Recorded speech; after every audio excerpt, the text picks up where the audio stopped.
Radio Punjab today ਦੇ programme ਸ਼ਮਾਦਾਨ ਦੇ ਵਿੱਚ ਤੁਹਾਡਾ ਸਵਾਗਤ ਹੈ ਜੀ। ਇਸ ਵਕਤ ਮੈਂ ਸਵਰਨ ਸਿੰਘ ਦਾਨੇਵਾਲੀਆ ਤੁਹਾਡੇ ਨਾਲ ਬਠਿੰਡਾ ਸਟੂਡੀਓ ਤੋਂ ਪ੍ਰੋਗਰਾਮ ਦੇ ਜ਼ਰੀਏ ਲਾਈਵ ਜੁੜਿਆ ਹੋਇਆ। ਇਹ ਪ੍ਰੋਗਰਾਮ ਸੋਮਵਾਰ ਤੋਂ ਲੈ ਕੇ ਸ਼ੁੱਕਰਵਾਰ ਸ਼ਾਮ ਨੂੰ 6:30 ਦੇ ਉੱਤੇ ਪ੍ਰਸਾਰਿਤ ਕੀਤਾ ਜਾਂਦਾ ਹੈ, ਜਿਸ ਨੂੰ ਸਪਾਂਸਰ ਕੀਤਾ ਜੀ ਬਲਵੀਰ ਸਿੰਘ ਉਸਮਾਨਪੁਰ ਵਾਲੇ, ਅਰਲਿੰਗਟਨ ਫਿਊਲ ਸਟਾਪ ਵਾਲੇ ਅਤੇ ਲੋਸਟ ਹਿੱਲ ਸਰਵਿਸ ਸੈਂਟਰ ਵਾਲੇ ਜੀ।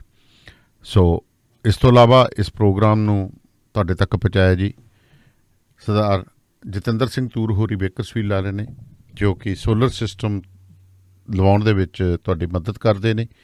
ਤੁਹਾਡਾ ਬਿਜਲੀ ਦਾ ਬਿੱਲ ਘਟਾਉਣ ਦੇ ਲਈ ਤੁਹਾਨੂੰ ਸਲਾਹ ਮਸ਼ਵਰਾ ਦਿੰਦੇ ਨੇ, ਟੈਕਸ ਕਿਸ ਤਰ੍ਹਾਂ ਬਚਾਉਣਾ ਬਿਜਲੀ ਦੇ ਅਤੇ ਇਸ ਦੇ ਵਿੱਚੋਂ।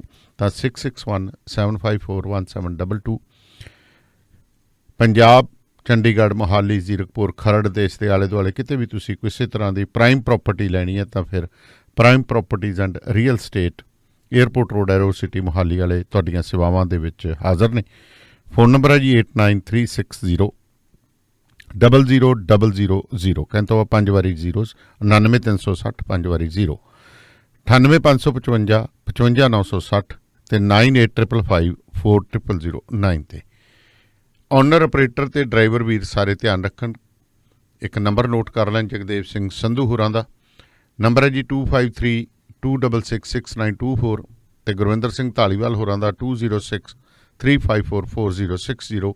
ਇਹ ਤੁਹਾਨੂੰ ਵਾਸ਼ਿੰਗਟਨ ਸੈਟਲ ਦੇ ਵਿੱਚ ਲੋਕਲ ਜੋਬ ਦਿੰਦੇ ਨੇ, ਤੁਸੀਂ ਰੋਜ਼ਾਨਾ ਕੰਮ ਕਰਕੇ ਘਰੇ ਵਾਪਸ ਪਰਤ ਸਕਦੇ ਹੋ ਅਤੇ ਪੰਜਾਬੀ ਅਤੇ ਇੰਗਲਿਸ਼ 'ਚ ਤੁਹਾਡੀ ਸਹੂਲਤ ਦੇ ਲਈ ਡਿਸਪੈਚ ਕਰਦੇ ਨੇ। ਸਰਦਾਰ ਜਸਵੀਰ ਸਿੰਘ ਭੱਟੀ ਹੋਰਾਂ ਨਾਲ ਜੁੜਨ ਤੋਂ ਪਹਿਲਾਂ ਕੁਛ ਵਪਾਰਕ ਸੁਨੇਹੇ ਤੁਹਾਡੇ ਨਾਲ ਸਾਂਝੇ ਕਰ ਲਈਏ ਅਤੇ ਫਿਰ ਹਾਜ਼ਰ ਹੁੰਦੇ ਹਾਂ ਅਤੇ ਜੁੜੇ ਰਹੋ ਰੇਡੀਓ। ਮੈਨੂੰ ਬਸ ਇੱਕ ਗੱਲ ਦੱਸ ਦੇ ਵੀ ਆ ਜਿਹੜੀ ਤੂੰ ਟਰੈਵਲਿੰਗ ਕਰਦਾ ਤੇ ਉਹਦੇ ਤੋਂ ਬਾਅਦ ਫਰੈਸ਼ ਰਹਿਣਾ, ਇਹਦਾ ਰਾਜ਼ ਕੀ ਹੈ? ਇਹਦਾ ਰਾਜ਼ ਹੈ Arlington fuel stop. Arlington fuel stop 1801 pioneer street highway, exit 208 ਤੇ, ਜਿੱਥੇ ਤੁਹਾਨੂੰ ਫ੍ਰੀ ਕਾਫੀ, free fax service, free truck parking, ਰੋਟੀ, ਠੇਕਾ, ਲਾਂਡਰੀ, ਸ਼ਾਵਰ ਤੇ ਟਰੱਕਾਂ ਦਾ ਹੋਰ ਵੀ ਸਾਮਾਨ ਆਸਾਨੀ ਨਾਲ ਮਿਲੇਗਾ। ਹੁਣੇ ਕਾਲ ਕਰੋ 360 652 6066 ਯਾਨੀ 3606526066। ਇਹ ਦੋ ਲੋਕੇਸ਼ਨਾਂ ਤੋਂ ਸੇਵਾਵਾਂ ਪ੍ਰਦਾਨ ਕਰਦੇ ਨੇ। Second location Lost Hill travel center 14814 ਐਲੋਮ street, Lost Hills. Phone number 661 797 2354। ਉਹ ਯਾਰ ਕੀ ਸੁਪਨੇ ਦੇਖੇ ਸੀ ਕੈਨੇਡਾ ਆਉਣ ਤੋਂ ਪਹਿਲਾਂ? ਉਹ ਸੁਪਨੇ ਪੂਰੇ ਕਰਨੇ ਆ ਤਾਂ ਡ੍ਰੀਮ ਲਾਈਨਰ ਐਕਸਪ੍ਰੈਸ ਵਾਲਿਆਂ ਨੂੰ ਕਾਲ ਕਰ। ਜੀ ਹਾਂ, ਡ੍ਰੀਮਲਾਈਨਰ express company, Calgary, Alberta, Canada, ਜਿਨ੍ਹਾਂ ਨੂੰ ਸਾਫ਼ ਸੁਥਰੇ ਰਿਕਾਰਡ ਤੇ 2 ਸਾਲਾਂ ਤਜਰਬੇ ਵਾਲੇ ਡਰਾਈਵਰਸ ਦੀ ਲੋੜ ਹੈ। ਇਹਨਾਂ ਕੋਲ ਕੈਲਗਰੀ, ਅਲਬਰਟਾ ਤੋਂ ਕੈਲੀਫੋਰਨੀਆ ਤੇ ਐਰੀਜ਼ੋਨਾ ਦੇ ਸਿੱਧੇ ਰਨ। ਇਹਨਾਂ ਕੋਲ ਡਰਾਈ ਤੇ ਰੀਫਰ ਲੋਡ ਵੀ ਹੈ। ਹੋਮ ਰਿਟਰਨ ਵਿਦਿਨ 5 ਡੇਜ਼, ਬਾਈ ਵੀਕਲੀ ਤੇ ਚੰਗੀ ਤਨਖਾਹ ਦਿੰਦੇ ਆ। ਔਰ ਹਾਂ, ਸਿੰਗਲ ਤੇ ਟੀਮਸ ਦੋਨਾਂ ਨੂੰ ਹਾਇਰ ਕਰਦੇ ਨੇ। ਵਧੇਰੇ ਜਾਣਕਾਰੀ ਲਈ ਕਾਲ 403 404 9501 403 404 9501। ਡ੍ਰੀਮਲਾਈਨਰ express company, Calgary, Alberta, Canada. Bathinda ਦੀ ਗ੍ਰੀਨ ਸਿਟੀ ਦੀ ਅਪਾਰ ਸਫਲਤਾ ਤੋਂ ਬਾਅਦ ਹੁਣ ਪੇਸ਼ ਹੈ ਕਨ੍ਹਈਆਜ਼ ਗ੍ਰੀਨ ਸਿਟੀ, ਜਿੱਥੇ ਸਿਕਿਉਰਿਟੀ ਦੇ ਪੁਖਤਾ ਪ੍ਰਬੰਧ, ਖੁੱਲੀਆਂ ਸੜਕਾਂ, ਹਰਾ ਭਰਾ ਵਾਤਾਵਰਣ, ਬਿਜਲੀ ਦੀਆਂ ਅੰਡਰਗਰਾਉਂਡ ਤਾਰਾਂ ਅਤੇ ਖੂਬਸੂਰਤ ਫੁੱਲ ਪੌਦੇ। ਲੈਂਡਸਕੇਪਿੰਗ ਅਤੇ ਨਿਰਮਾਣ ਕਾਰਜ ਚੱਲ ਰਹੇ ਨੇ ਤੇਜ਼ੀ ਨਾਲ। ਇਸ ਤੋਂ ਪਹਿਲਾਂ ਕਿ ਸਾਰੇ ਪਲਾਟ ਬੁੱਕ ਹੋ ਜਾਣ, ਸੰਪਰਕ ਕਰੋ 8556002064 ਅਤੇ 8556 02071। ਟਰੱਕਿੰਗ ਵਾਲੇ ਵੀਰੋ ਧਿਆਨ ਨਾਲ ਸੁਣੋ। ਟਰੱਕ ਜਿੱਦਾਂ ਦਾ ਵੀ ਚਲਾਉਣੇ ਹੋ, ਮੈਨੂਅਲ ਜਾਂ ਆਟੋਮੈਟਿਕ, ਕੁਇਕ ਟਰੱਕ ਲਿਊਬ ਚੇਤੇ ਆਹੀ ਨਾ ਰੱਖਿਓ। ਟਰੱਕ ਦੀ ਵਧੀਆ ਸਰਵਿਸ ਲਈ ਕੁਇਕ ਟਰੱਕ ਲਿਊਬ। ਲਓ ਜੀ, ਤੀਜੀ ਲੋਕੇਸ਼ਨ ਵੀ ਖੋਲਤੀ ਆ, ਐਗਜ਼ਿਟ 579 ਫਰਮ ਹਾਈਵੇ 401 ਇਨ ਨਾਪਨੀ। ਆਹੋ ਜੀ, ਕੋਈ ਅਪਾਇੰਟਮੈਂਟ ਨਹੀਂ, drive through facility. Exit 579 firm highway 401 in ਨਾਪਨੀ। Quick truck lube, the one stop shop. 5196220660 ਜਾਂ quicktrucklube.com। QTL, because we care. JB Truck Repair, Yuba City, Certified Cummins, Detroit Freightliner, Western Star, Volvo, Caterpillar ਅਤੇ Series 60 engines, international ਅਤੇ automatic ਟਰਾਂਸਮਿਸ਼ਨਸ, 5 ਸਾਲ ਦਾ ਫਰੇਟਲਾਈਨ dealership ਦਾ experience. ਇਹ engine, truck, trailer, AC, electrical, DPF, DEF repair ਕਰਦੇ ਹਨ। Transmission, rear and, brakes, oil change ਕਰ ਦਿੰਦੇ ਹਨ। Certified 90 ਡੇ DOT inspection ਅਤੇ certified annual federal DOT inspection ਕਰਦੇ ਹਨ। 100 ਮਾਈਲ ਦੇ ਰੇਡੀਅਸ ਵਿੱਚ ਰੋਡ ਅਸਿਸਟੈਂਸ 24/7। ਨਵੇਂ ਕਸਟਮਰਸ ਲਈ 10% ਡਿਸਕਾਊਂਟ। ਹਫਤੇ ਦੇ 7 ਦਿਨ ਸਵੇਰੇ 7 ਤੋਂ ਸ਼ਾਮੀ 7 ਵਜੇ ਤੱਕ ਖੁੱਲੇ ਰਹਿੰਦੇ ਹਨ। ਹੋਰ ਜਾਣਕਾਰੀ ਲਈ ਕਾਲ ਜਗਰੂਪ ਬੋਇਲ 916 696 0634 ਜਾਂ ਜਗਰਾਜ ਬਲ 530 339 15। Address 3894 rail road avenue, Yuba city. ਇੱਥੇ ਹੁਣ ਟਰੱਕਾਂ ਦੇ ਯੂਜ਼ਡ ਤੇ ਬ੍ਰਾਂਡ ਨਿਊ ਟਾਇਰ ਵੀ ਮਿਲਦੇ ਹਨ। ਸੋ ਪ੍ਰੋਗਰਾਮ ਸ਼ਮਾਦਾਨ ਦੇ ਵਿੱਚ ਤੁਸੀਂ ਸਾਡੇ ਨਾਲ ਜੁੜ ਗਏ ਹੋ। ਜਸਵੀਰ ਸਿੰਘ ਭੱਟੀ ਹੋਰਾਂ ਨਾਲ ਗੱਲਬਾਤ ਨੂੰ ਅੱਗੇ ਤੋਰਨ ਤੋਂ ਪਹਿਲਾਂ ਮੇਰੀ ਗੁਜ਼ਾਰਿਸ਼ ਤੁਹਾਨੂੰ ਕਿ ਜੇਕਰ ਕੋਈ ਪੱਤਰਕਾਰ ਸਾਡੇ ਨਾਲ ਜੁੜਨਾ ਚਾਹੁੰਦਾ ਹੈ ਤਾਂ ਉਹਦਾ ਸਵਾਗਤ ਹੈ ਜੀ। ਤੁਸੀਂ ਮੇਰੇ ਨੂੰ ਸੰਪਰਕ ਕਰ ਸਕਦੇ ਹੋ 9780141741 ਤੇ 9780141741 ਤੇ ਮੈਂ ਮਾਫੀ ਚਾਹੁੰਦਾ ਕੁਛ ਟੈਕਨੀਕਲ ਪ੍ਰੋਬਲਮ ਕਰਕੇ ਸਾਨੂੰ ਪ੍ਰੋਗਰਾਮ ਥੋੜ੍ਹੀ ਦੇਰੀ ਦੇ ਨਾਲ ਸ਼ੁਰੂ ਕਰਨਾ ਪਿਆ। ਅਤੇ ਇਸ ਤੋਂ ਇਲਾਵਾ ਜੇਕਰ ਤੁਸੀਂ ਰੇਡੀਓ ਪੰਜਾਬ ਟੂਡੇ ਦੇ ਨੂੰ ਕੋਈ ਵੀ ਪ੍ਰੋਗਰਾਮ ਸਪੋਂਸਰ ਕਰਨਾ ਚਾਹੁੰਦੇ ਹੋ ਤਾਂ ਮੇਰਾ ਨੰਬਰ ਹੈ ਜੀ 9780141741 ਅਤੇ ਸਦਾ ਜਸਵੀਰ ਸਿੰਘ ਭੱਟੀ ਤੋਂ ਬਾਅਦ ਗੁਰਪ੍ਰੀਤ ਸਿੰਘ ਨਿੱਜਰ ਹੋਰਾਂ ਦੀਆਂ ਖਬਰਾਂ ਤੁਹਾਡੇ ਨਾਲ ਸਾਂਝੀਆਂ ਕਰਾਂਗੇ ਅਤੇ ਉਸ ਤੋਂ ਬਾਅਦ ਸਾਡੇ ਨਾਲ ਸਰਦਾਰ ਰੁਲਦੂ ਸਿੰਘ ਜੀ ਵੀ ਜੁੜਨਗੇ। ਸੋ ਭੱਟੀ ਸਾਹਿਬ ਦਾ ਸਵਾਗਤ ਕਰਦੇ ਹਾਂ। ਭੱਟੀ ਸਾਹਿਬ ਸਤਿ ਸ਼੍ਰੀ ਅਕਾਲ ਜੀ। ਸਤਿ ਸ਼੍ਰੀ ਅਕਾਲ ਜੀ।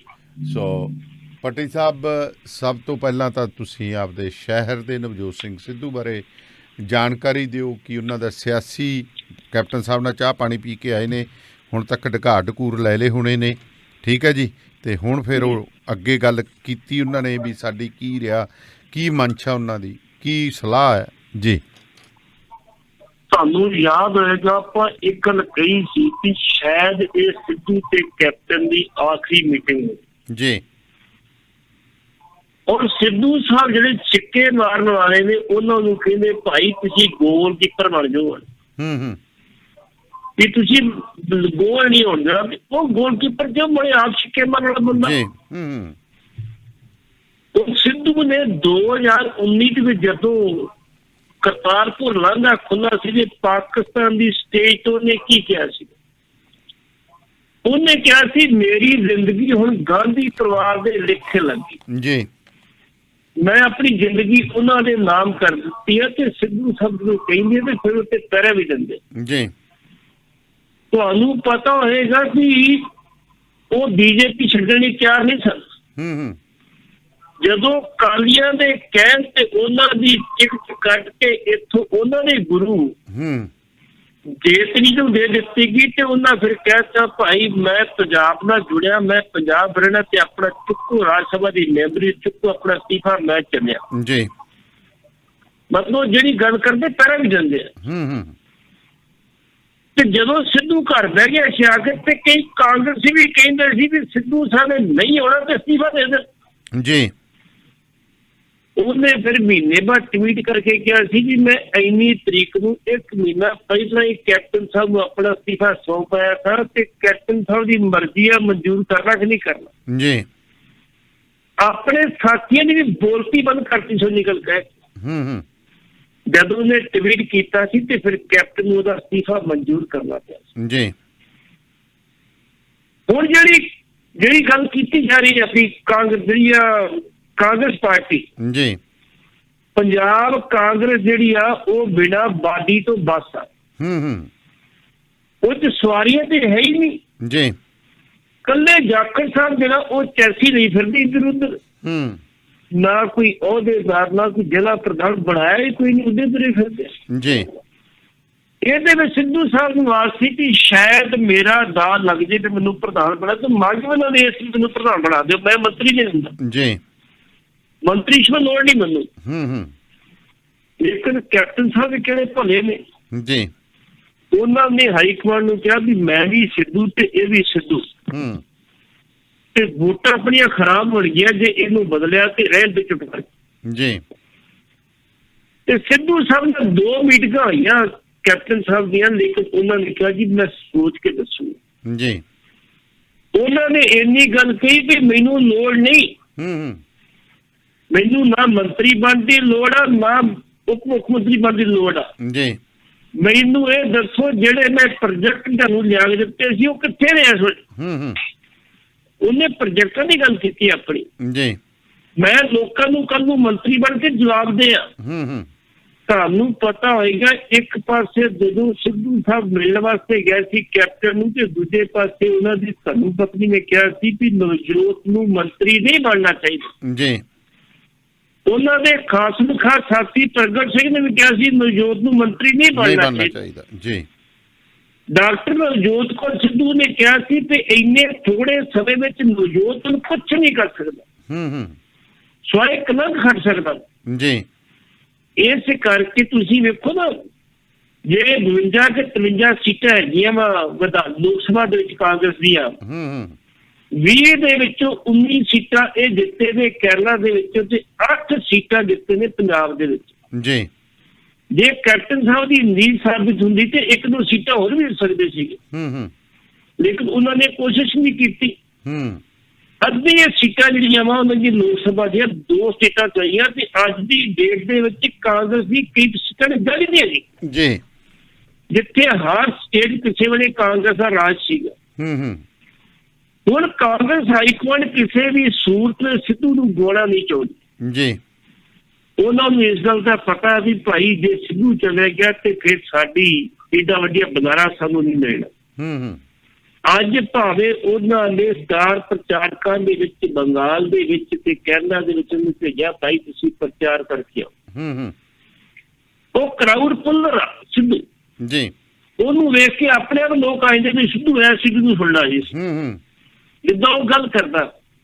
ਇਹਦੇ ਵਿੱਚ ਸਟਾਰ ਪ੍ਰਚਾਰਕਾਂ ਨੇ ਭਾਵੇਂ ਕੈਪਟਨ ਅਮਰਿੰਦਰ ਸਿੰਘ ਦਾ ਨਾਮ ਸ਼ਾਮਲ ਆ, ਲੇਕਿਨ ਫਿਰ ਵੀ ਜ਼ਿਆਦਾ ਮਹੱਤਵ ਸਿੱਧੂ ਮਿਲਦਾ ਜਾ ਰਿਹਾ ਜੀ। ਹੁਣ ਸਿੱਧੂ ਦੀ ਰਣਨੀਤੀ ਅਗਲੀ ਕੀ ਆ, ਉਹਨੂੰ ਬਿਨਾਂ ਕਿਸੇ ਦੇਰੀ ਤੋਂ ਜਿਹੜੀ ਉਹ ਸਪਸ਼ਟ ਕਰਨੀ ਚਾਹੀਦੀ ਹੈ। ਹਾਂ ਬਿਲਕੁਲ, ਪਤਾ ਲੱਗੇ ਵੀ ਕਿੱਥੇ ਹੈ, ਕੀ ਚੀਜ਼ ਹੈ, ਕਿਉਂਕਿ ਕਿਸਾਨਾਂ ਦੇ ਨਾਲ ਵੀ ਨਹੀਂ ਬੋਲੇ, ਸਰਕਾਰ ਨਾਲ ਵੀ ਨਹੀਂ ਬੋਲੇ, ਕਿਉਂਕਿ ਬੰਦੇ ਨੇ ਜੇਕਰ ਸਿਆਸਤ 'ਚ ਰਹਿਣਾ ਤਾਂ ਉਹਨੂੰ ਤਾਂ ਆਪਦਾ ਕੋਈ ਜਿਹੜੀ ਰੋਡ ਮੈਪ ਆ ਉਹ ਤਾਂ ਕਲੀਅਰ ਤਾਂ ਕਰਨਾ ਹੀ ਪਊਗਾ। ਤੇ ਇਸ ਕਰਕੇ ਸਿੱਧੂ ਨੇ ਇੱਕੋ ਗੱਲ ਕਹੀ ਆ, ਭਾਈ ਮੈਂ ਗੋਲ ਕੀਪਰ ਨਹੀਂ ਜੇ ਬਣਨਾ, ਮੈਂ ਤੇ ਗੋਲ ਕਰਨ ਵਾਲਾ ਵਾ, ਛਿੱਕੇ ਚੁੱਕ ਕੇ ਮਾਰਨ ਵਾਲਾ ਵਾ, ਟੀਮ ਨੂੰ ਜਿਤਾਉਣ ਵਾਲਾ ਵਾ। ਅੱਜ ਤੱਕ ਜਦੋਂ ਪਾਕਿਸਤਾਨ ਗਿਆ ਸੀ ਉਹਨੇ ਕਿਹਾ ਜੀ 9 ਸੈਂਚਰੀਆਂ ਬਣਾਈਆਂ ਉਹਨੇ, ਲੇਕਿਨ ਸਾਡਾ ਲਿਹਾਜ਼ ਰੱਖਿਆ ਕਿ ਸੈਕ ਨਹੀਂ ਕਿਹਾ ਸੀ ਕਿ ਪਾਕਿਸਤਾਨ ਦੇ ਖਿਲਾਫ ਕੋਈ ਸੈਂਚਰੀ ਨਹੀਂ ਬਣਾਈ ਜੀ ਜੀ। ਇਸ ਕਰਕੇ ਸਿੱਧੂ ਦੀ ਜਿਹੜੀ ਡਿਮਾਂਡ ਇਹ ਆ ਕਿ ਮੈਨੂੰ ਇਹ ਦੱਸੋ ਮੰਤਰੀ ਬਣਾਉਣਾ ਬਣਾਓ, ਨਹੀਂ ਬਣਾਉਣਾ ਨਾ ਬਣਾਓ। ਕਾਂਗਰਸ ਪ੍ਰਧਾਨਗੀ ਦੀ ਨਾ ਜਿਹੜੀਆਂ ਮੈਂ ਤੁਹਾਨੂੰ ਸਕੀਮਾਂ ਦਿੱਤੀਆਂ ਸੀ ਉਹਨਾਂ ਦਾ ਕੀ ਕੀਤਾ, ਕੀ ਇੰਪਲੀਮੈਂਟ ਕੀਤੀਆਂ। ਜੇ ਤੁਸੀਂ ਇੰਪਲੀਮੈਂਟ ਕਰਨੀ ਕੀਤੀ ਹੋਈਆਂ ਤੁਹਾਨੂੰ ਤਰਲੇ ਲੈਣ ਦੀ ਲੋੜ ਨਹੀਂ ਸੀਗੀ। ਲੋਕ ਤੁਹਾਨੂੰ ਹੱਸ ਕੇ ਵੋਟਾਂ ਪਾਉਣ ਦੇ ਚੁੱਕੋ ਜੀ, ਕੋਈ ਗੱਲ ਨਹੀਂ, ਤੁਹਾਡੀ ਸਰਕਾਰ ਬਣਾਤੀ ਅਸੀਂ ਜੀ। ਕੇਜਰੀਵਾਲ ਨੂੰ ਇਹ ਬੁਝਿਆ, ਉਹਨੇ ਲੋਕਾਂ ਦਾ ਕੰਮ ਕੀਤਾ। 7 ਦੀਆਂ 7 ਸੀਟਾਂ ਲੋਕ ਸਭਾ ਦੀਆਂ ਬੀਜੇਪੀ ਦੇ ਖਾਤੇ 'ਚ ਗਈਆਂ ਤੇ ਬੀਜੇਪੀ ਸਾਨੂੰ ਕਿਸੇ ਦੀ ਲੋੜ ਹੀ ਨਹੀਂ ਹੋਣੀ ਸੀ ਤੇ ਇਲੈਕਸ਼ਨ ਜਿੱਤ ਲੈਣੀ ਆ। ਤੇ ਫਿਰ 7 ਸੀਟਾਂ ਮਿਲੀਆਂ ਬੀਜੇਪੀ ਨੂੰ, ਬਾਕੀ ਜਿਹੜੀਆਂ 62 ਤੇ 63 ਸੀਟਾਂ ਜਿਹੜੇ ਸੀ ਕੇਜਰੀਵਾਲ ਨੂੰ ਮਿਲੀਆਂ। ਲੋਕ ਕੰਮ ਦੀ ਕਦਰ ਕਰਦੇ ਆ। ਸਿੱਧੂ ਸਾਹਿਬ ਇਹੋ ਕਹਿੰਦੇ ਕੰਮ ਕਰਕੇ ਵਿਖਾਓ, ਗੱਲਾਂ ਨਾ ਕਰੋ, ਗੱਲਾਂ ਨਾ ਕਰੋ। ਆ ਜਿਹੜੀ ਲੁੱਟ ਬੰਦ ਕਰੋ, ਜੇ ਤੇ ਬੰਦ ਕਰਦੇ ਤੇ ਮੈਂ ਤੁਹਾਡਾ ਹਿੱਸਾ ਬਣ ਸਕਦਾ ਵਾ, ਜੇ ਨਹੀਂ ਕਰਦੇ ਤੇ ਤੁਹਾਡਾ ਹਿੱਸਾ ਨਹੀਂ ਬਣ ਸਕਦਾ ਮੈਂ। ਲੇਕਿਨ ਜਿਹੜਾ ਉਹਨਾਂ ਇੱਕ ਵਚਨ ਦਿੱਤਾ ਵਾ ਗਾਂਧੀ ਪਰਿਵਾਰ ਨੂੰ ਕਿ ਮੇਰੀ ਜ਼ਿੰਦਗੀ ਜਿਹੜੀ ਉਹ ਗਾਂਧੀ ਪਰਿਵਾਰ ਦੇ ਨਾਲ, ਉਹਦਾ ਕੀ ਬਣੂਗਾ, ਸਿੱਧੂ ਸਾਹਿਬ ਕੀ ਕਰਨਗੇ ਤੇ ਉਹਨਾਂ ਨੂੰ ਆਪਣੀ ਸਥਿਤੀ ਜਿਹੜੀ ਤੁਰੰਤ ਸਪਸ਼ਟ ਕਰਨੀ ਚਾਹੀਦੀ ਆ, ਨਹੀਂ ਤੇ ਗੱਡੀ ਸਟੇਸ਼ਨ ਤੋਂ ਲੰਘ ਗਈ ਤੇ ਮੁੜ ਕੇ ਵਾਪਸ ਨਹੀਂ ਮੁੜਨੀ। ਅੱਛਾ ਪੱਟੀ ਸਾਹਿਬ, ਹੁਣ ਆਪਾਂ ਗੱਲ ਕਰੀਏ ਕਿਸਾਨੀ ਸੰਘਰਸ਼ ਦੀ ਥੋੜ੍ਹੀ ਜੀ। ਅੱਜ ਕਿਸਾਨ ਪੰਚਾਇਤ ਸੀ ਸ਼ਹੀਦਾਂ ਦੀ ਧਰਤੀ ਸਰਹੰਦ ਦੇ ਵਿੱਚ, ਉੱਥੇ ਸਾਡੇ ਜਿਹੜੇ ਉੱਥੋਂ ਦੇ ਹੈੱਡ ਗ੍ਰੰਥੀ ਨੇ ਗਿਆਨੀ ਹਰਪ੍ਰੀਤ ਸਿੰਘ ਹੋਰੀ, ਉਹਨਾਂ ਨੇ ਵੀ ਸਟੇਜ ਤੋਂ ਬੋਲੇ, ਬੜੀਆਂ ਅੱਛੀ ਤਕਰੀਰ ਦਿੱਤੀ, ਸਾਰੀ ਕਿਸਾਨ ਲੀਡਰਸ਼ਿਪ ਨੂੰ ਕਿਹਾ ਕਿ ਪਹਿਲਾਂ ਤਾਂ ਸਾਰੇ ਨਤਮਸਤਕ ਉੱਥੇ ਹੋ ਕੇ ਹੀ ਆਏ ਨੇ, ਪਰ ਉਸ ਤੋਂ ਬਾਅਦ ਵੀ ਉਹਨਾਂ ਨੇ ਕਿਹਾ ਕਿ ਨਹੀਂ ਆਪਾਂ ਆਓ ਚੱਲੀਏ, ਕੁਛ ਵਿਚਾਰ ਵਟਾਂਦਰਾ ਨਿੱਜੀ ਤੌਰ ਤੇ ਵੀ ਕਰੀਏ। ਤੇ ਸ਼ਹੀਦਾਂ ਨੂੰ ਵੀ ਯਾਦ ਕੀਤਾ ਗਿਆ, ਉੱਥੇ ਸਾਡੇ ਜਿਹੜੇ ਭਾਰਤ ਦੇ ਸ਼ਹੀਦ ਨੇ ਉਹਨਾਂ ਨੂੰ ਵੀ ਯਾਦ ਕੀਤਾ ਗਿਆ। ਤੇ ਨਰਕੇਸ਼ ਟਕੈਤ ਜੀ ਜਿਹੜੇ ਨੇ ਉਹ ਅਕਾਲ ਤਖਤ ਸਾਹਿਬ ਦੇ ਜਥੇਦਾਰ ਨਾਲ ਵੀ ਮੁਲਾਕਾਤ ਕਰਦੇ ਨੇ। ਇੱਕ ਜੇਕਰ ਆਪਾਂ ਸਾਡੇ ਸਿੱਖ ਲੀਡਰਸ਼ਿਪ ਦੀ ਗੱਲ ਕਰੀਏ, ਉਹਨਾਂ ਵੱਲੋਂ ਕਿਸਾਨ ਨੇਤਾਵਾਂ ਨਾਲ ਜਿਸ ਢੰਗ ਦੇ ਨਾਲ ਮੁਲਾਕਾਤਾਂ ਕੀਤੀਆਂ ਜਾ ਰਹੀਆਂ ਨੇ, ਉਹਦਾ ਮੁਲਾਂਕਣ ਕਿਵੇਂ ਕਰਦੇ ਹੋ? ਕੀ ਵਿਚਾਰ ਦਿੰਦੇ ਹੋ? ਕੀ ਟਿੱਪਣੀ ਹੈ ਤੁਹਾਡੀ ਇਸ ਸਾਰੇ ਮਾਮਲੇ ਤੇ? ਟਿੱਪਣੀ ਇਹ ਹੈ ਕਿ ਗਿਆਨੀ ਹਰਪ੍ਰੀਤ ਸਿੰਘ ਹੋਰਾਂ ਨੇ ਹਮੇਸ਼ਾ ਹੀ ਕਿਸਾਨਾਂ ਦੇ ਪੱਖ ਦੇ ਵਿੱਚ ਗੱਲ ਕੀਤੀ। ਟਕੈਤ ਸਭ ਕੁਝ ਸਪੈਸ਼ਲ ਨਹੀਂ ਮਿਲੀ ਉਹਨਾਂ ਨੂੰ। ਟਕੈਤ ਜੈਪੁਰ ਤੋਂ ਆ ਰਹੇ ਸੀ ਪੰਚਾਇਤ ਕਰਕੇ, ਤੋਂ ਉਹਨੇ ਅੱਗੇ ਵੀ ਚਲੋ ਜਾਂਦੀ ਜੇ ਤੇ ਰੰਗ ਵਿਚਰ ਦੀ ਤੇ ਧਮਤਾ ਵਸਾ ਮੱਥਾ ਟੇਕਣ ਜੀ। ਉਹ ਰਾਤ ਦੇ 12 ਵਜੇ ਕਿਤੇ ਉੱਥੇ ਆਏ ਨੇ ਮੱਥਾ ਟੇਕਣ ਵਾਸਤੇ। ਤੇ ਗਿਆਨੀ ਹਰਪ੍ਰੀਤ ਸਿੰਘ ਹੋਰਾਂ ਨੂੰ ਪਤਾ ਲੱਗਾ ਵੀ ਟਕੈਤ ਸਾਹਿਬ ਆਇਆ ਤੇ ਉਹ ਆਪ ਉੱਠ ਕੇ ਆਏ ਨੇ, ਆਪ ਉੱਠ ਕੇ ਉਹਨਾਂ ਨੂੰ ਸਰੂਪਾ ਵੀ ਦਿੱਤਾ, ਉਹਨਾਂ 10 ਮਿੰਟ ਗੱਲਬਾਤ ਵੀ ਕੀਤੀ, ਬੜੇ ਸਦ ਭਾਵਨਾ ਨਾਲ ਗੱਲਬਾਤ ਹੋਈ। ਭਾਈ ਤੁਸੀਂ ਡਟੇ ਰਹੋ, ਗੁਰੂ ਸਾਹਿਬ ਦੀ ਸਪੋਰਟ, ਸੰਗਤ ਦੀ ਸਪੋਰਟ ਤੁਹਾਨੂੰ ਫੁੱਲ ਹੈ ਜੀ। ਇਹਦੀ ਪੁਸ਼ਟੀ ਗਿਆਨੀ ਹਰਪ੍ਰੀਤ ਸਿੰਘ ਕਰਤੀ ਕਿ ਵਾਕਿਆ ਹੀ ਮੈਂ ਟਕੈਤ ਸਾਹਿਬ ਇੱਥੇ ਮੱਥਾ ਟੇਕਣ ਵਾਸਤੇ ਆਏ ਸੀ, ਅਸੀਂ ਲੰਗਰ ਵੀ ਛਕਾਇਆ, ਉਹਨਾਂ ਨਾਲ ਗੱਲਬਾਤ ਵੀ ਕੀਤੀ, ਬੈਠੇ ਸੀ ਉਹਨਾਂ ਕੋਲ, ਲੇਕਿਨ ਬਹੁਤੀ ਡਿਟੇਲ ਚ ਉਹਨਾਂ ਗੱਲ ਨਹੀਂ ਕੀਤੀ ਜੀ। ਇਹਦੀ ਗੱਲ ਜ਼ਰੂਰ ਕਹਿੰਦੀ ਸਾਡੀ ਮੀਟਿੰਗ ਹੋਈ ਆ, ਇਹ ਚੰਗੀ ਗੱਲ ਆ ਜੀ। ਅਸੀਂ ਤੇ ਸ਼ੁਰੂ ਤੋਂ ਕਹਿੰਦੇ ਆ ਕਿ ਧਾਰਮਿਕ ਆਗੂ ਦੇ ਅੱਗੇ ਲੱਗ ਕੇ ਇਹ ਕੰਮ ਕਰਨ ਤੇ ਸੰਗਤ ਉਹਨਾਂ ਦੇ ਪਿੱਛੇ ਜਾਰੀ ਲੱਗਦੀ। ਤੇ ਧਾਰਮਿਕ ਆਗੂ ਅਜੇ ਵੀ ਚੁੱਪ ਬੈਠੇ ਆ, ਲੇਕਿਨ ਜਿਸ ਤਰੀਕੇ ਦਾ ਮੋਰਚਾ ਚੱਲਦਾ, ਹੁਣ ਮੈਨੂੰ ਇਹ ਵੀ ਪਤਾ ਲੱਗਾ ਕਿ ਕੱਲ ਜਿਹੜੀ ਖਟਕੜ ਕਲਾਂ ਰੈਲੀ ਹੋਈ ਆ, ਬੱਬੂ ਮਾਨ ਜਦੋਂ ਬੋਲ ਕੇ ਹਟਿਆ ਉਹ ਚਲੇ ਗਿਆ ਤੇ ਲੋਕ ਉੱਠ ਕੇ ਚਲੇ ਗਏ ਤੇ ਮੁੜ ਕੇ ਸੰਯੁਕਤ ਮੋਰਚੇ ਨੇ ਕਿਹਾ ਭਾਈ ਤੁਸੀਂ ਸੜਕ ਤੇ ਚੱਲੇ ਹੁਣ। ਜੇ ਇਹ ਗੱਲ ਹੋਈ ਤੇ ਮੰਦਭਾਗੀ ਜੀ। ਇਹਦਾ ਮਤਲਬ ਕਿ ਬੱਬੂ ਮਾਨ ਹੋ ਰਹੀ ਤੇ ਲਖੇਸ਼ ਨੇ ਆਪਣੀ ਸ਼ਕਤੀ ਦਾ ਪ੍ਰਗਟਾਵਾ ਕਰ ਰਹੇ ਕਿਸਾਨ ਸਮਝ, ਇਹ ਸ਼ਕਤੀ ਦਾ ਪ੍ਰਗਟਾਵਾ ਕਰਨ ਦਾ ਮੌਕਾ ਨਹੀਂ ਜੀ, ਇਹ ਜੰਗ ਲੜਨ ਦਾ ਮੌਕਾ ਵਾ। ਜੰਗ ਦੇ ਵਿੱਚ ਘੋੜੇ ਕਦੀ ਬਦਲੇ ਜਾਂਦੇ, ਜਿੱਦਾਂ ਕੰਮ ਚੱਲਦਾ ਉਦਾਂ ਚੱਲਣਾ ਚਾਹੀਦਾ। ਜਦੋਂ ਸਟੇਜ ਤੋਂ ਕਹਿੰਦਾ ਕਿ ਸਾਡੇ ਆਪਣੇ ਨੇ ਜੀ, ਅਸੀਂ ਇਹਨਾਂ ਦੇ ਕੇਸ ਵੀ ਲੜਾਂਗੇ, ਇਹਨਾਂ ਨੂੰ ਨਾਲ ਲੈ ਕੇ ਚੱਲਾਂਗੇ, ਬਾਕੀ ਕੀ ਰਹਿ ਗਿਆ? ਇਸ ਕਰਕੇ ਇਹ ਗੱਲਾਂ ਨਹੀਂ ਹੋਣੀਆਂ ਚਾਹੀਦੀਆਂ। ਔਰ ਉਹਨਾਂ ਨੇ ਬਕਾਇਦਾ ਤੌਰ ਤੇ ਕੱਲ ਸਪਸ਼ਟ ਕਰਤਾ, ਡਾਕਟਰ ਦਰਸ਼ਨਪਾਲ ਹੋਰਾਂ ਨੇ ਸਟੇਜ ਤੋਂ ਕਹਿ ਦਿੱਤਾ ਉਹਨਾਂ ਨੇ ਕਿ ਜਿਹੜੀ ਤੁਹਾਡੇ ਕਿਸੇ ਮਨ 'ਚ ਖਾਸ ਹੋਵੇ ਕਿ ਇਸ ਕਿਸਾਨ ਮੋਰਚੇ ਦੀ ਪਾਰਟੀ ਦੀ ਕੋਈ ਪਾਰਟੀ ਨਹੀਂ ਬਣਾਉਣੀ, ਸਾਡੀ ਲੜਾਈ ਕਿਸਾਨੀ ਦੀ ਆ, ਸਾਡੀ ਲੜਾਈ ਜਿਹੜੀ ਆ ਉਹ ਫਸਲਾਂ ਦੀ ਆ, ਸਾਡੀ ਲੜਾਈ ਇਹ ਦਿਲਾਂ ਦੀ ਆ। ਅਸੀਂ ਇਹ ਜੰਗ ਲੜਨੀ, ਅਸੀਂ ਕੋਈ ਪਾਰਟੀ ਨਹੀਂ ਬਣਾਉਣੀ, ਇਹਦੇ ਬਤੌਰ ਇੱਕ ਕਿਸਾਨ ਜਥੇਬੰਦੀ ਲੜਨੀ ਹੈ ਜੀ। ਹਾਂ ਬਿਲਕੁਲ ਵਧੀਆ ਗੱਲ ਹੈ ਜੀ।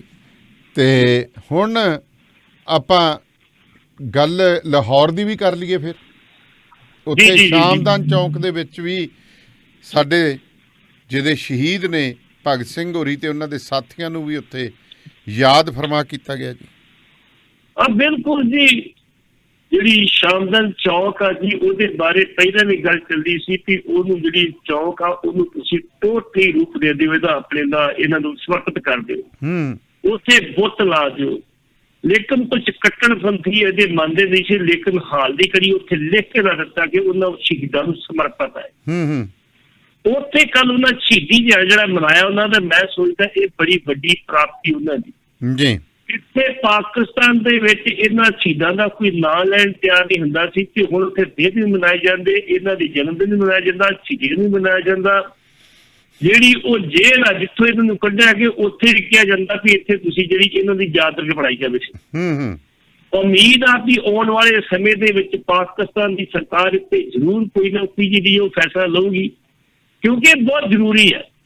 ਸ਼ਹੀਦ ਕਿਸੇ ਦੇ ਵੰਡੇ ਨਹੀਂ ਹੁੰਦੇ ਜੀ, ਸ਼ਹੀਦ ਸਭ ਦੇ ਸਾਂਝੇ ਹੁੰਦੇ ਆ।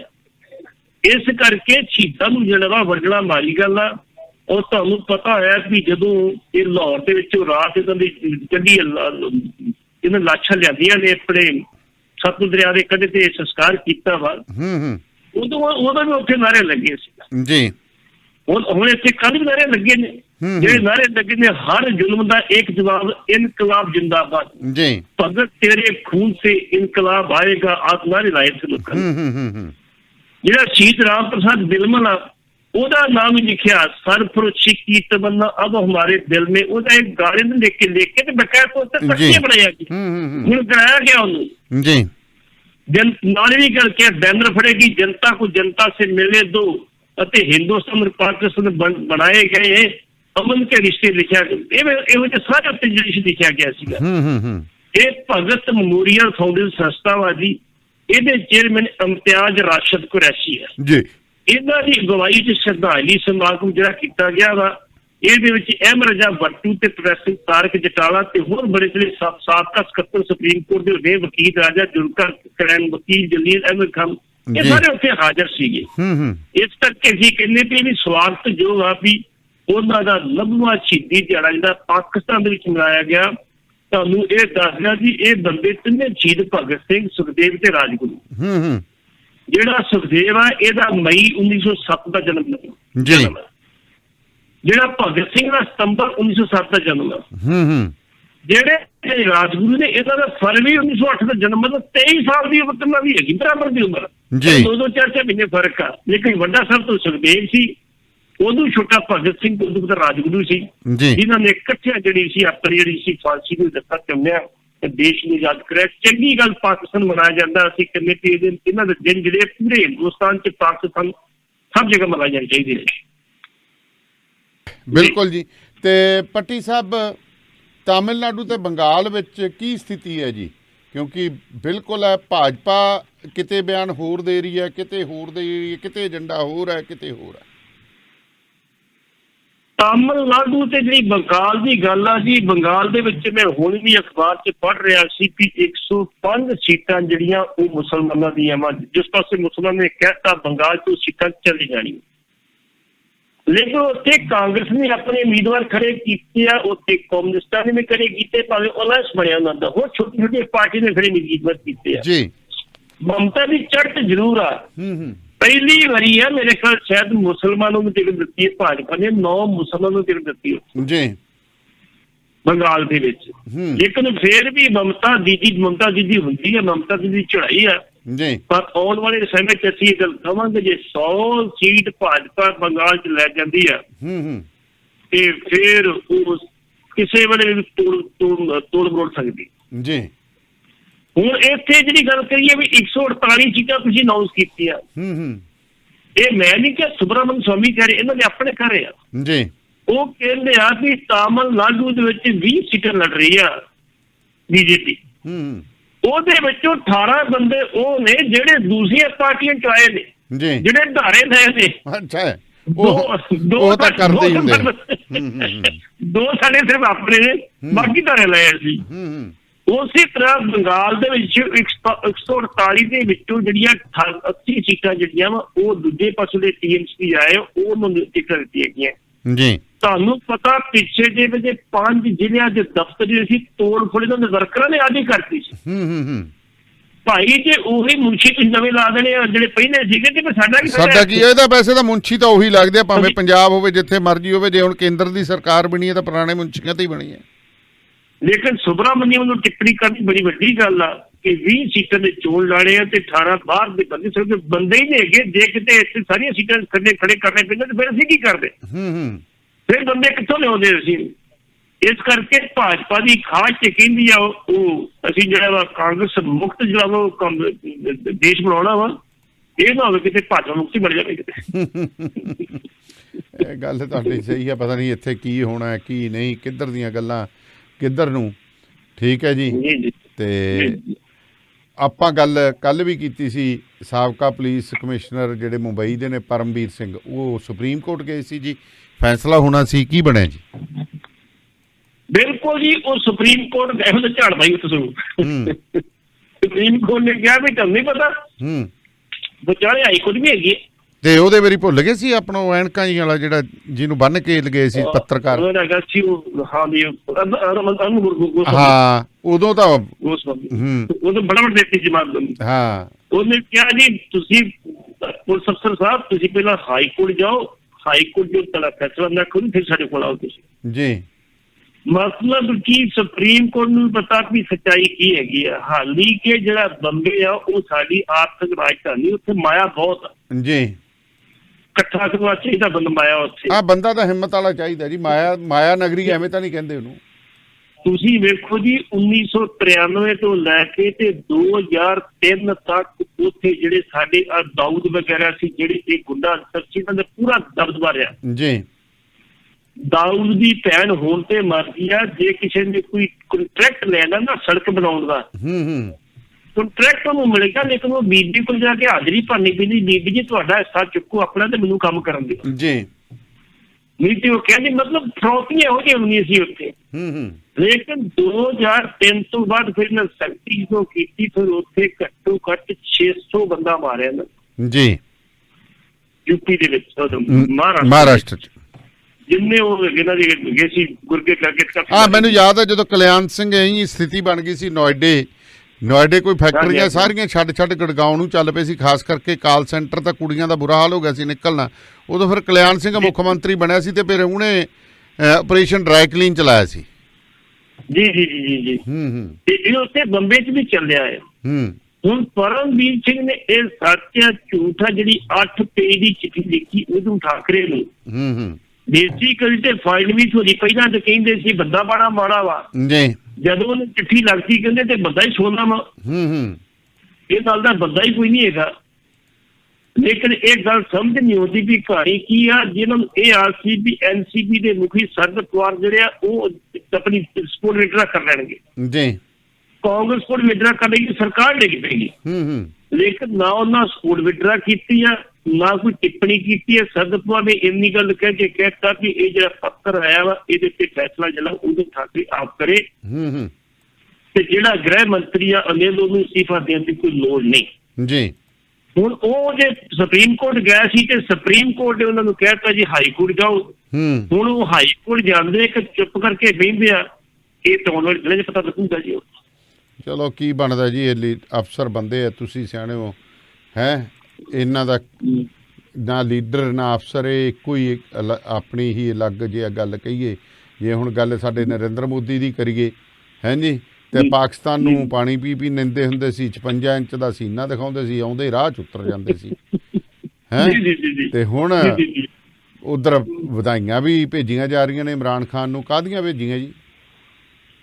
ਦੇਖੋ ਜੀ ਜਿਹੜਾ ਪਾਕਿਸਤਾਨ ਆ ਉੱਥੇ ਮੁਸਲਿਮ ਲੀਗ ਨੇ 23 ਮਾਰਚ 1940 ਨੂੰ ਇੱਕ ਰੈਜੂਲੇਸ਼ਨ ਪਾਸ ਕੀਤਾ ਸੀ,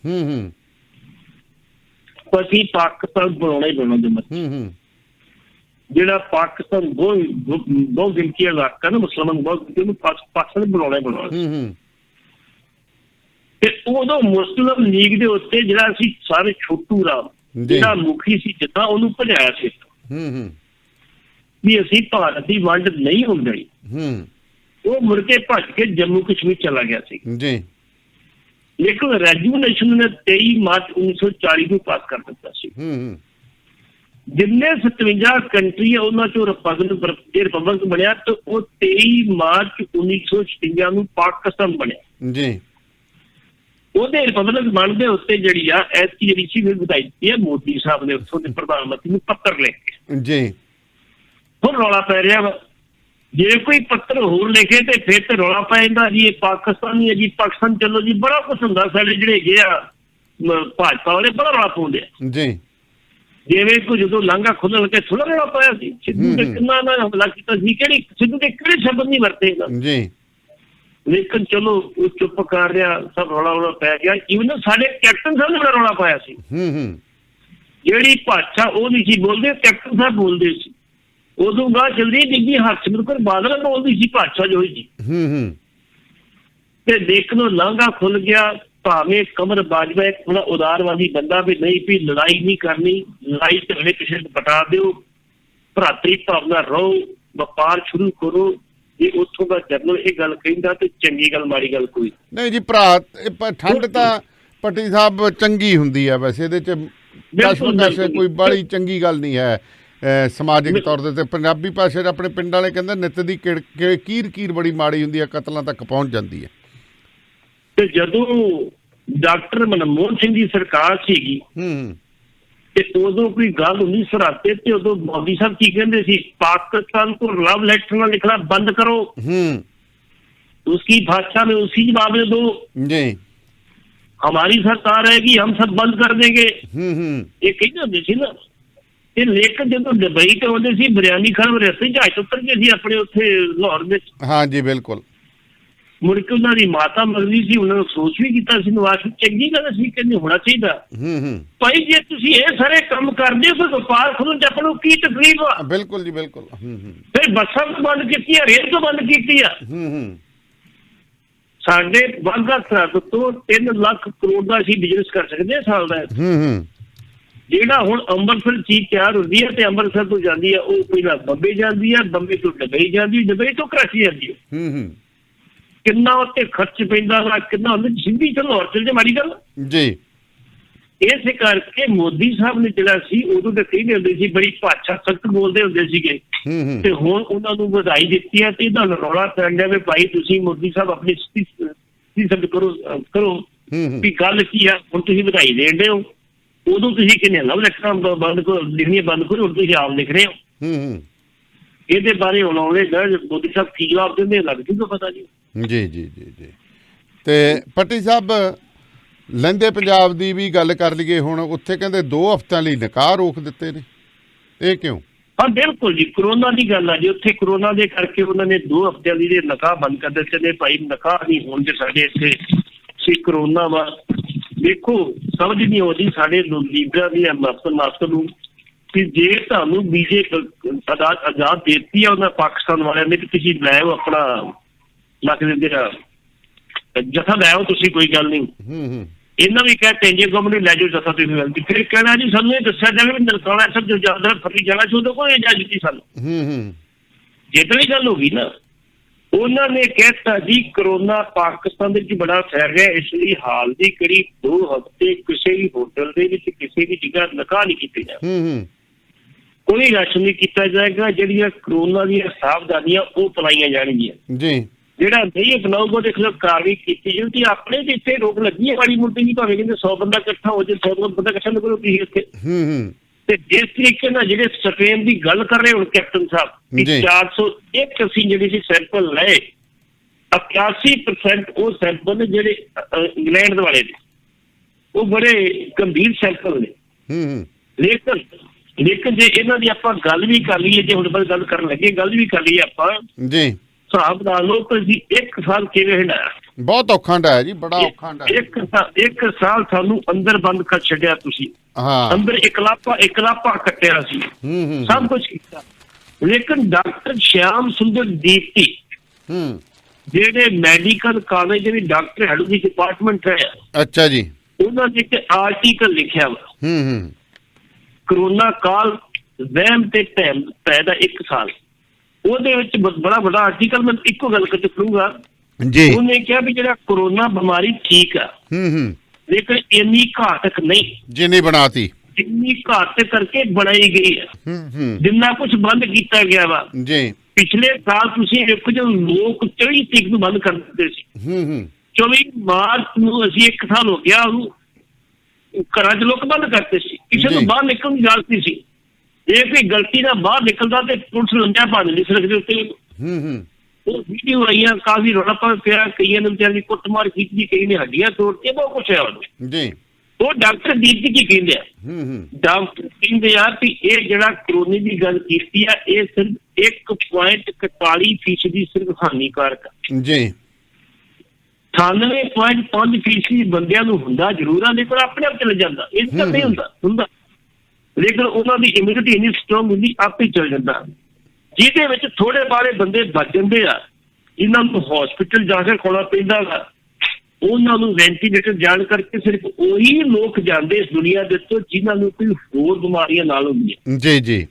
ਇਸ ਕਰਕੇ ਇਹਨਾਂ ਨੇ ਤੁਸੀਂ ਕਹੋ ਵੀ ਸਾਰੇ ਕਾਰੋਬਾਰ ਬੰਦ ਕਰ ਦਿਓ, ਜਿੰਨਾ ਹੁਣ ਸਾਡਾ ਰਾਸ਼ਟਰ ਜੋ ਸਾਡੀ ਹਾਲਤ ਆ ਪਿਛਲੇ ਸਮੇਂ ਦੇ ਵਿੱਚ। ਦੇਖੋ ਪਿਛਲੇ ਸਾਲ ਸਾਡੇ ਮਜ਼ਦੂਰ ਵਿਚਾਰੇ ਘਰਾਂ ਨੂੰ ਆਪਣੇ ਸੈਂਕੜੇ ਕਿਲੋਮੀਟਰ ਤੁਰ ਕੇ ਗਏ, ਕੁਝ ਰਾਹ ਚ ਰਹਿ ਗਏ, ਕੁਝ ਮਰ ਗਏ, ਕੁਝ ਖੱਪ ਗਏ। ਰਸਤੇ 'ਚ ਇੱਕ ਜਗ੍ਹਾ ਬਿਠਾ ਕੇ ਉਹਨਾਂ ਤੇ ਰਸਾਇਣਿਕ ਜਿਹੜੇ ਸੀ ਆਪਣੇ ਪਾਣੀ ਦਾ ਪ੍ਰਯੋਗ ਕੀਤਾ ਗਿਆ। ਜੀ ਜੀ। ਕਿਹਨੇ ਕਿਹਾ ਸੀ ਉਹਨਾਂ ਨੂੰ? ਉਹ ਸਾਰੀ ਵੀਡੀਓ ਵਾਇਰਲ ਹੋਈਆਂ, ਕਿਸੇ ਨੇ ਕੋਈ ਕਾਰਵਾਈ ਕੀਤੀ? ਉਹਨਾਂ ਵਾਸਤੇ ਤੇ ਕੋਈ ਸਹਾਇਤਾ ਨਹੀਂ ਇੱਕ ਦਿੱਤੀ ਗਈ, ਉਹਨਾਂ ਨੂੰ ਰੋਟੀ ਦਿੱਤੀ ਗਈ, ਲੇਕਿਨ ਪੰਜਾਬ ਦੇ ਲੋਕ ਬਹਾਦਰ ਰਹੇ, ਇਹਨਾਂ ਕਿਸੇ ਨੂੰ ਭੁੱਖੇ ਨਹੀਂ ਮਰ ਦਿੱਤਾ। ਹਰ ਤੱਕ ਲੰਗਰ ਲਾਏ ਗਏ, ਹਰ ਤੱਕ ਰਾਸ਼ਨ ਪਹੁੰਚਾਇਆ, ਜਿਹੜੀ ਚੀਜ਼ ਲੋਕਾਂ ਨੇ ਦਿੱਤੀ ਵੰਡੀ। ਲੇਕਿਨ ਜਿਹੜੇ ਮਜ਼ਦੂਰ ਵਿਚਾਰੇ ਘਰਾਂ ਨੂੰ ਗਏ, ਜਿਹੜੇ ਵਿਚਾਰੇ ਰਸੀ ਜਗ੍ਹਾ ਨਹੀਂ ਪਹੁੰਚ ਸਕੇ, ਉਹਨਾਂ ਦਾ ਕੀ ਕਸੂਰ ਸੀਗਾ? ਇਸ ਕਰਕੇ ਡਾਕਟਰ ਦੀਪ ਜੀ ਕਹਿੰਦੇ ਆ ਕਿ ਇੰਨਾ ਵੀ ਤੁਸੀਂ ਦਹਿਸ਼ਤ ਨਾ ਫਰਾਓ ਇਹਨੂੰ ਕਿ ਕਰੋਨਾ ਆ ਗਿਆ ਪਤਾ ਨਹੀਂ ਸਭ ਕੁਝ ਕੀ ਹੋ ਜਾਣਾ ਵਾ। ਤਾਂ ਉਹਨਾਂ ਕਿਹਾ 1.41% ਜਿਹੜਾ ਵਾ ਸਿਰਫ ਮਾਰੂ ਵਾ, 98.5% ਮਾਰੂ ਨਹੀਂ ਜੀ। ਬੰਦੇ ਨੂੰ ਕਰੋਨਾ ਹੁੰਦਾ ਉਹ ਆਪਣੇ ਆਪ ਠੀਕ ਹੋ ਜਾਂਦਾ। ਉਹ ਗੱਲ ਤਾਂ ਉਹੀ ਆ ਜਾਂਦੇ ਜੀ, ਮਿੱਟੀ ਵਾਲਾ ਸੱਪ ਵੀ ਛੋ ਜੇ ਤਾਂ ਬੰਦਾ ਉਹਨੂੰ ਵੀ ਦਹਿਸ਼ਤ ਨਾਲ ਮਰ ਜਾਂਦਾ। ਹਾਂ ਦਹਿਸ਼ਤ ਨਾਲ। ਪਰ ਅਸਲ ਤਾਂ ਜਿਵੇਂ ਹੁਣ ਕਿਸਾਨ ਲੀਡਰ ਵੀ ਕਹਿੰਦੇ ਇਹਨਾਂ ਨੇ ਤਾਂ ਅੰਦਰ ਤਾੜ ਕੇ ਭਾਈ ਫੈਸਲੇ ਕੋਈ ਹੋਰ ਹੀ ਕਰਨੇ ਸੀ ਦੁਨੀਆ 'ਚ, ਉਹ ਕਰ ਗਏ। ਤੇ ਨਿਹੰਗ ਸਿੰਘਾਂ ਵਾਲੇ ਮਾਮਲੇ 'ਚ ਕੀ ਹੈ ਜੀ ਅਪਡੇਟ? ਉਹ ਵੀ ਬਹੁਤ ਜ਼ਰੂਰੀ ਹੈ। ਨਿਹੰਗ ਸਿੰਘਾਂ ਦੇ ਮਾਮਲੇ 'ਚ ਸਾਡੇ ਸਤਿਕਾਰਯੋਗ ਸਰਦਾਰ ਸਿੰਘ ਮਾਨ ਨੇ ਵੀ ਜਿਹੜੀ ਨਿਖੇਧੀ ਕੀਤੀ ਕਿ ਝੂਠਾ ਪੁਲਿਸ ਮੁਕਾਬਲਾ ਜੀ, ਇਹਦੀ ਜਾਂਚ ਹੋਣੀ ਚਾਹੀਦੀ ਹਾਈ ਕੋਰਟ ਤੋਂ। ਤੇ ਤੁਹਾਨੂੰ ਪਤਾ ਲੱਗਿਆ ਝੂਠਾ ਪੁਲਿਸ ਮੁਕਾਬਲਾ ਪਹਿਲਾਂ ਕਿਹਨੇ ਕੀਤਾ ਸੀ ਜੀ? ਜਦੋਂ ਮਾਨ ਸਾਹਿਬ ਫਰੀਦਕੋਟ ਐਸਐਸਪੀ ਹੈਗੇ ਫਿਰੋਜ਼ਪੁਰ ਐਸਐਸਪੀ ਚਾਰ ਨਿਹੰਗ ਮਾਰੇ ਸੀ ਉਦੋਂ ਨਿਹੰਗ ਮਾਰੇ ਸੀਗੇ ਜੀ। ਅਸੀਂ ਮਾਨ ਸਾਹਿਬ ਕਹਿੰਦੇ ਤੁਸੀਂ ਬਹੁਤ ਚੰਗਾ ਕੀਤਾ, ਆਵਾਜ਼ ਬੁਲੰਦ ਕੀਤੀ ਹੈ, ਇਹਦੀ ਜਾਂਚ ਹੋਣੀ ਚਾਹੀਦੀ ਹੈ, ਇਹਨਾਂ ਬੰਦੇ ਨੂੰ ਫੱਟਣ ਕਰਕੇ ਫੜਿਆ ਜਾ ਸਕਦਾ ਸੀਗਾ। ਜੇ ਕਿਸਾਨ ਨੂੰ ਫੱਟਣ ਕਰਕੇ ਫੜਿਆ ਜਾ ਸਕਦਾ ਫਿਰ ਇਹਨਾਂ ਨੂੰ ਕਿਉਂ? ਇਸ ਕਰਕੇ ਇਹਦੀ ਜਾਂਚ ਹੋਣੀ ਜ਼ਰੂਰੀ ਹੈ। ਲੇਕਿਨ ਮਾਨ ਸਾਹਿਬ ਆਪਣਾ ਵੀ ਉਹ ਪਾਣੀ ਥੋੜੀ ਜਿਹੀ ਦੱਸ ਦਿਓ ਵੀ ਉਦੋਂ ਤੁਸੀਂ ਮਾਰੇ ਸੀ, ਉਦੋਂ ਕੀ ਗੱਲ ਹੋ ਗਈ ਸੀ? ਉਦੋਂ ਤੁਸੀਂ ਫੜ ਸਕਦੇ ਸੀ ਫੱਟਣ ਕਰਕੇ ਉਹਨਾਂ ਤੋਂ। ਉਦੋਂ ਵੀ 4 ਨਿਹੰਗ ਤੁਸੀਂ ਮਾਰੇ ਸੀ। ਹੁਣ ਉੱਥੋਂ ਟੀਮ ਆਈ ਬਕਾਇਦਾ ਤੌਰ ਤੇ। ਅੱਛਾ ਜੀ। ਨਵੇੜ ਤੋਂ ਟੀਮ ਆਈ ਆ, ਪੁਲਿਸ ਟੀਮ ਉਹ ਜਾਂਚ ਕਰ ਰਹੀ ਆ ਕਿ ਬੰਦੇ ਉਹੀ ਨੇ ਕਿ ਹੋਰ ਨੇ, ਕੌਣ ਨਹੀਂ। ਉਹ ਪੋਸਟਮਾਰਟਮ ਰਿਪੋਰਟ ਵੀ ਲੈ ਕੇ ਜਾਏਗੀ, ਸਭ ਕੁਛ ਲੈ ਕੇ ਜਾਏਗੀ। ਉਹ ਦੱਸੇਗੀ ਜੇ ਆਪਣੀ ਜਾਂਚ ਜੂਚ ਕਰ ਰਹੇ, ਜਾਂਚ ਤੋਂ ਬਾਅਦ ਪਤਾ ਲੱਗੇਗਾ ਕਿ ਉਹ ਕੀ ਦੱਸਦੇ ਤੇ ਬੰਦੇ ਉਹੀ ਜੀ ਕਿ ਹੋਰ ਹੀ ਮਾਰਤੇ ਕਿਤੇ। ਇਹ ਹੁਣ ਬਾਅਦ ਪਤਾ ਲੱਗੇਗਾ, ਲੇਕਿਨ ਉਹ ਜਾਂਚ ਹੋ ਰਹੀ ਹੈ ਜਿਹਦੇ ਵਿੱਚ। ਮੈਜਿਸਟਰੇਟ ਦੀ ਜਾਂਚ ਵੈਸੇ ਵੀ ਹੋ ਰਹੀ ਹੈ। ਮੈਜਿਸਟਰੇਟ ਨੇ ਕੀ ਕਰਨਾ? ਉਹ ਤਾਂ ਜੋ ਕਹਿੰਦੇ ਰਾਸ਼ਟਰਪਤੀ ਦੇ ਭਾਸ਼ਣ ਵਾਲਾ ਕੰਮ ਹੈ, ਜੋ ਐਸਐਸਪੀ ਸਾਹਿਬ ਕਹਿ ਦੇਣਗੇ ਉਹ ਹੋ ਜਾਊਗਾ। ਸੋ ਬਹੁਤ ਬਹੁਤ ਮਿਹਰਬਾਨੀ ਜੀ ਤੁਹਾਡੀ, ਸ਼ੁਕਰੀਆ। ਤੇ ਹੁਣ ਇੱਕ ਬ੍ਰੇਕ ਦਾ ਸਮਾਂ ਜੀ। ਬ੍ਰੇਕ ਤੋਂ ਬਾਅਦ ਫਿਰ ਕਿਸਾਨ ਆਗੂ ਰੁਲਦੂ ਸਿੰਘ ਹੋਰਾਂ ਦੇ ਨਾਲ ਗੱਲਬਾਤ ਕਰਾਂਗੇ। ਤੁਹਾਡੇ ਸਵਾਲਾਤ ਵੀ ਅਸੀਂ ਲਵਾਂਗੇ। 92 164 10 606 98 149 10 606।